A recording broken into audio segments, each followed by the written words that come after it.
ದೇವರು ನಿನಗೆ ಒಳ್ಳೆಯದು ಮಾಡಲಮ್ಮ. ಏನಮ್ಮ, ನಮ್ಮ ಮನೆತನದಲ್ಲಿ ನಿತ್ಯ ದೇವರಿಗೆ ಪೂಜೆ ಪುರಸ್ಕಾರವನ್ನು ಮಾಡುವ ಭಕ್ತಿ ಭಯ ಅನ್ನೋದು ನನ್ನ ಮನೆತನದಲ್ಲಿ ನಿನಗೆ ನೋಡ್ತಾ ಇದ್ದೀನಿ. ಏನಮ್ಮ, ಇಂದು ಯುಗಾದಿ ಹಬ್ಬ. ಯುಗಾದಿ ಹಬ್ಬ ಅಂದ ಮೇಲೆ ಎಲ್ಲರೂ ಒಂದು ಸಡಗರದಿಂದ ಹೊಸ ಬಟ್ಟೆಗಳನ್ನು ಧರಿಸಿಕೊಂಡು ಅಲಂಕೃತವಾಗಿರುವಾಗ ನೀನೇನಮ್ಮ ಹಳೆ ಬಟ್ಟೆಯನ್ನು ಸೀರೆ ಉಟ್ಕೊಂಡು ಬಂದಿದ್ಯಾ? ನಿನಗಾಗಿ ಮೊನ್ನೆ ನಾನು ರೇಷ್ಮೆ ಸೀರೆಯನ್ನು ತಂದಿದ್ದೇನಮ್ಮ. ಅಪ್ಪಾಜಿ, ಅಂತ ವೇಳೆ ಬಾಳುವ ಆ ರೇಷ್ಮೆ ಸೀರೆ ಉಡೋದಕ್ಕೆ ನನ್ನ ಮನಸ್ಸು ಒಪ್ಪಿಲ್ಲ. ಅದಕ್ಕೆ ನಿಮ್ಮ ಹೆಂಡತಿ ಆದ ಶಾಂತಮ್ಮನವ್ರ ಕೈಯಲ್ಲಿ ಆ ಸೀರೆ ಕೊಟ್ಟೆ. ಯಾಕಮ್ಮ ಆ ಸೀರೆ ಉಡಬಾರ್ದಂತೇಳಿ ಯಾರಾದ್ರೂ ನಿನಗೆ ಆಜ್ಞೆಯನ್ನು ಮಾಡಿದ್ದಾರೆ? ಇಲ್ಲ ಅಪ್ಪಾಜಿ, ಇಲ್ಲ. ಮತ್ತೆ ಕಮ್ಮ ಮಾಡಲಿಲ್ಲ ಯಾಕಮ್ಮ? ಸಂಕೋಚ ಪಡೆದು ತಲೆ ಚಡುತ್ತಾ ಇದ್ದ. ನನಗೆ ಗೊತ್ತಮ್ಮ, ನೀನು ಎಂತ ಸ್ವಭಾವದ ಹೆಣ್ಣು ಮಗಳು ಅಂತ. ತ್ಯಾಗಿ ಜೀವಿ ನೀನು. ಯಾಕಂದರೆ ನೀನು ನಿನ್ನ ಸ್ವಭಾವವನ್ನು ನಾನು ಅರ್ಥ ಮಾಡಿಕೊಂಡಿದ್ದೇನೆ. ನಾನು ಅನಾಥೆ, ತಂದೆ ತಾಯಿಯನ್ನು ಕಳೆದುಕೊಂಡು ಅನಾಥೆಯಾದ ನಾನು ಹೊಸ ಸೀರೆಯನ್ನು ಉಟ್ಟರೆ ಈ ಆಡುವ ಜನ ಏನಾದರೂ ಒಂದಾರು ಎಂದು ಭಯ ನಿನ್ನನ್ನು ಕಾಡುತ್ತೇನೆ.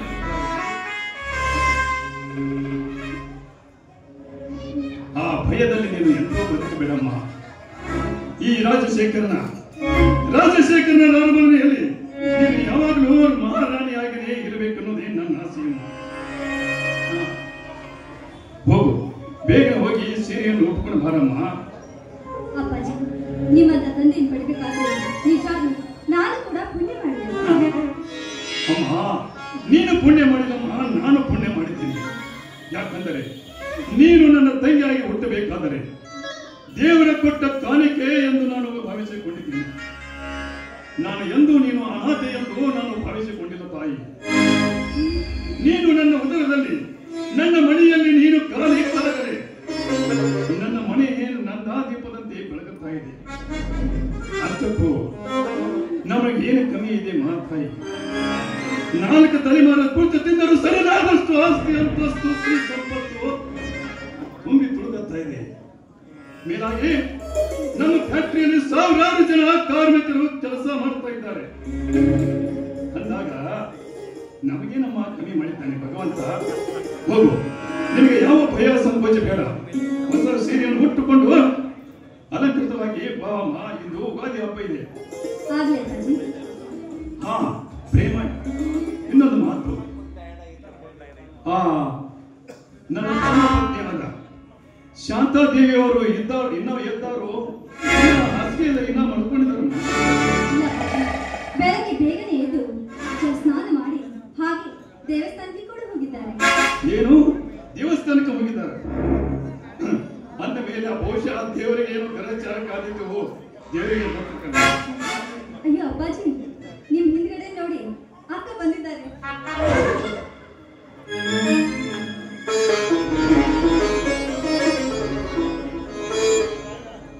ಏನ್ರಿ, ಏನ್ ಮಾತಾಡ್ತಾ ಇದ್ದೀರಾ ನೀವು? ಅಲ್ಲ ರೀ, ನಾನು ಯಾವತ್ತು ದೇವಸ್ಥಾನಕ್ಕೆ ಹೋಗಿಲ್ವೇನು? ದೇವರ ಪೂಜೆ ಮಾಡಿಲ್ವೇನು? ಹೊರಗಡೆ ಹೋಗ್ಬೇಕಾದ್ರೆ ನೀವು ಪರ್ಮಿಷನ್ ತಗೋಬೇಕೇನು? ಅಲ್ಲ ರೀ, ನೀವ್ ಅಂದ್ಕೊಂಡ್ ಹಾಗೆ ಓಬಿರಾಯದ ಹೆಣ್ಮಗಳೆಲ್ಲ ನಾನು. 21ನೇ ಶತಮಾನದ ಹೆಣ್ಮಗಳು. ಗಂಡಿನ ಗುಲಾಮಳಾಗಿ ಬಿದ್ದಿರೋಕೆ ನಾನೇನು ಬುದ್ಧಿಗೇಡು ಹೆಣ್ಣು ಅಲ್ಲ. ಗಂಡಿನಿಗೆ ಎಷ್ಟು ಸಮಾನವಾದ ಹಕ್ಕಿದೆಯೋ ಹೆಣ್ಣಿಗೂ ಕೂಡ ಅಷ್ಟೇ ಸಮಾನವಾದ ಹಕ್ಕಿದೆ. ಅಲ್ಲ ರೀ, ನನ್ ಮುಂದೆ ಇದ್ದಾಗ ನೀನ್ ಹಾಗೆ ಹೀಗೆ ಅಂತ ವರ್ಣನೆ ಮಾಡ್ತೀರಾ. ನನ್ ಹಿಂದೆ ನೋಡಿದ್ರೆ ನನ್ನ ಬಗ್ಗೆನೇ ಅವಹೇಳನ ಮಾಡಿ ಮಾತಾಡ್ತೀರೇನ್ರಿ? ಇಲ್ಲ ಚಿನ್ನ, ಗಂಡನ ಪ್ರೀತಿ ಹೆಂಡತಿ ಮೇಲೆ ಎಷ್ಟು ಇರುತ್ತದೆ ಅಂತ ನಾನು ಎಲ್ಲರ ಮಂದಿ ಹೇಳಕ್ಕಾಗಲ್ಲ. ಸುಮ್ಮನೆ ಹಾಗೆ ತಮಾಷೆಗಾಗಿ ಅಂದೆ, ನೀನೇನು ಬೇಜಾರು ಮಾಡೋಬೇಡ. ಹೋಗ್ಲಿ, ಆ ದೇವರಿಗೆ ಹೋಗಿದ್ದಲ್ಲ, ದೇವರ ಪ್ರಸಾದನ ತಂದಿದ್ಯೋ ನಾನು ಬರೀ ಹಿಂಗ ಮಾತನ್ನ ಹೇಳ್ತಾ ಇದ್ದು. ಇದಕ್ಕೇನು ಕಮ್ಮಿ ಇಲ್ಲ ಪತಿ ದೇವ್ರು ಅಲ್ರಿ. ದೇವರಿಗೆ ಬೇಡ್ಕೊಳಕ್ ಹೋಗಿದ್ದೆ ನಿಮಗೋಸ್ಕರ. ಪ್ರಸಾದ ನಿಮಗ್ ಕೊಡ್ಬೇಕು, ಮತ್ತೆ ಇನ್ಯಾರು ಕೊಡ್ತೀನಿ ಹೇಳಿ? ಎಲ್ಲಿ ಇದನ್ನ ತೆಗೆದುಕೊಂಡು ನಾನು 100 ಕಾಲ ಮುತ್ತೈದೆ ಆಗಿರ್ಲಿ ಅಂತ ನನಗೆ ಆಶೀರ್ವಾದ ಮಾಡ್ರಿ.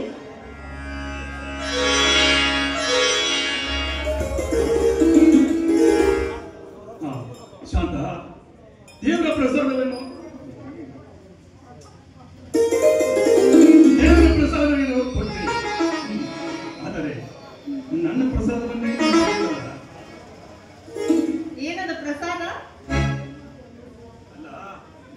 ಹೆಂಡತಿ ಹತ್ರ ಬೇಡೋ ಪ್ರಸಾದ ಯಾರು ಬರ್ತಂದ್ರೆ ಇಲ್ಲ.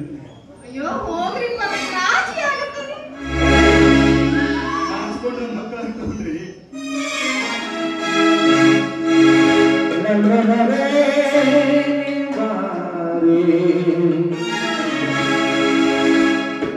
ಚಲವೇ ಮಡಿ ಮಾರೆ ಮಡಿ ಬಂದು ಸಿಹಿಮತು ನೀರು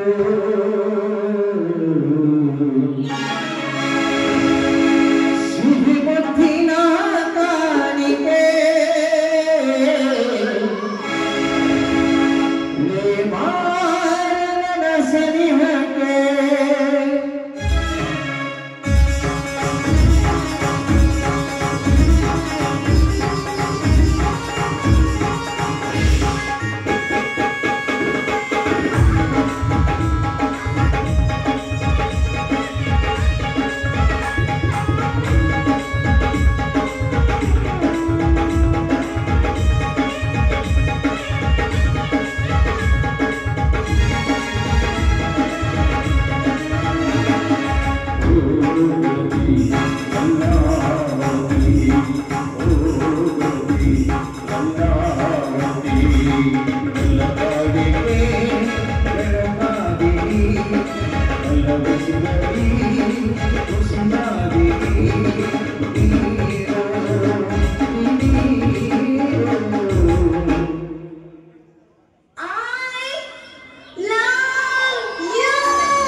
ಅದು ಒಂದು ಮುತ್ತು ನೀರು ಕಣೆ.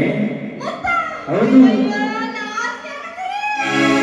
ಸಿಹಿ ಮುತ್ತಿನ ಕಾಡಿಗೆ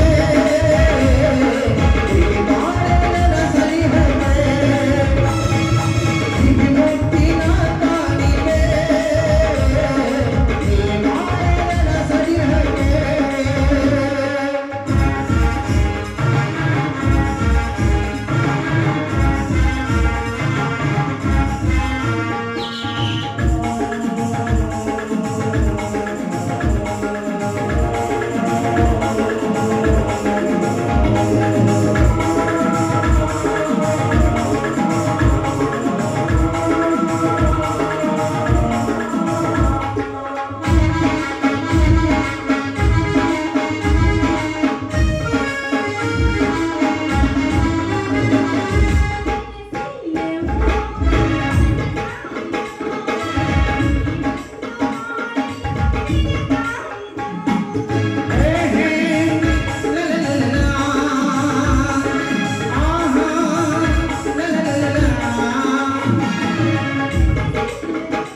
ಹೇಳ್ತೀನಿ, ಕೊಡ್ತೀಯಾ?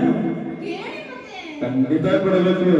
ಹಾ, ಅದು ಏನು? ಒಂದು ಮುತ್ತು ದೀಪ ಕಡೆ ಕೊಡ್ತೀಯಾ? ಅಯ್ಯೋ, ಮುತ್ತ ಎಷ್ಟು ಜನರ ಮಧ್ಯ? ಹೌದು. ಮುತ್ತು ಅಂದ್ರೆ ಬಂದ್ರೆ ಅಪ್ಪತ್ತ. ಸಿಹಿ ಮುತ್ತಿನ ಕಾಡಿಗೆ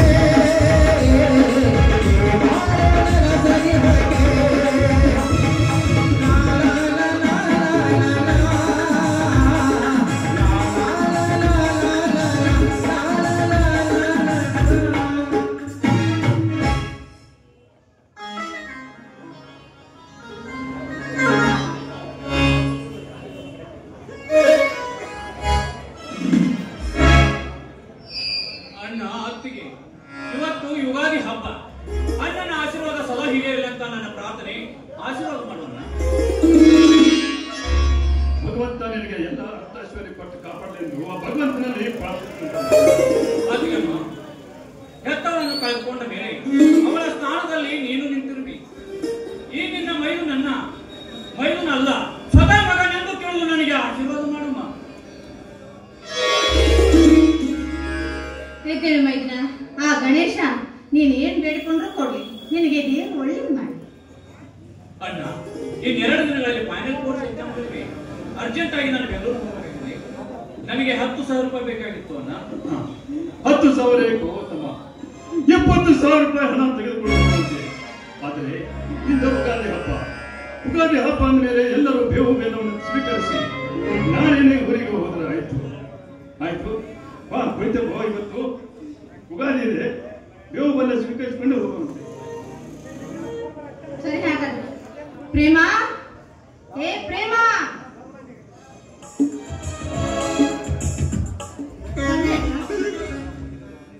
ಏನೇ ಪ್ರೇಮ, ಆಗ್ಲೇ ನೋಡಿದ್ರೆ ಹಳೆ ಸೀರೆ ಯಾವ್ದೋ ಹುಟ್ಟಿದ್ದೆ? ರೇಷ್ಮೆ ಸೀರೆ ಹುಟ್ಟಿದೀಯಾ?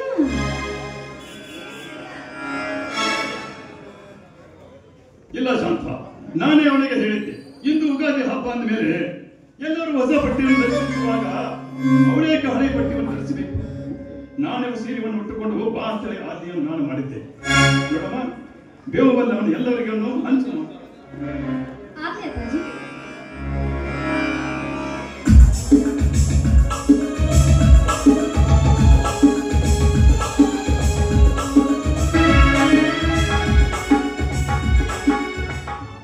ಹೊರಗೆ ಬಾರಮ್ಮ, ಯಾಕೆ ಧೈರ್ಯ ಪಡ್ತಾ ಇದೀಯಾ? ನೋಡು, ಇವತ್ತು ಬೇವು ಬೆಲ್ಲ ತಿನ್ಬೇಕಾದ್ರೆ ನೀನು ಮನೆ ಮಗಳು, ನೀನ್ ಯಾವಾಗ್ಲೂ ಸಂತೋಷವಾಗಿ ನಗನಗ್ತಾ ಇರ್ಬೇಕು. ಅದಕ್ಕೆ ಮೊದಲು ನೀನ್ ತಿನ್ಬೇಕು. ಎಲ್ಲಿ?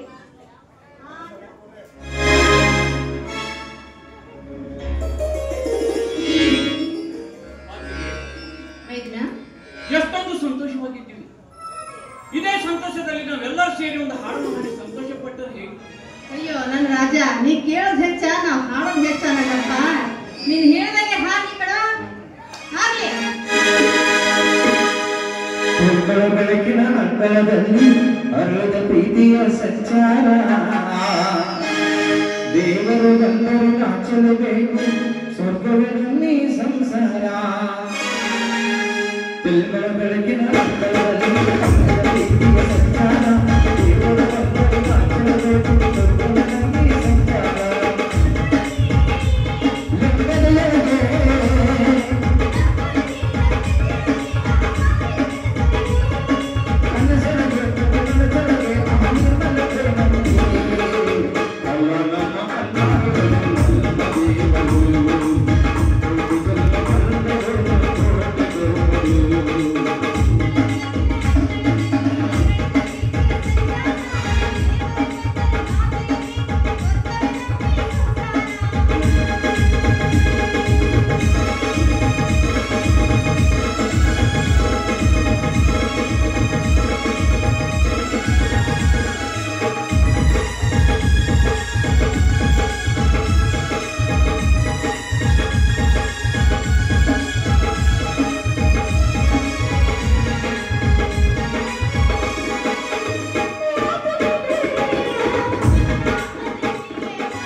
ತಂಗಿಯರು ಮಾಡಿದ್ರೆ ಅಯ್ಯೋ ಯಜಮಾನ್ರೆ ಕುಡಿದು ಹೊಟ್ಟೆ ಹಸಿವಾಗಿರ್ಬೇಕಲ್ಲ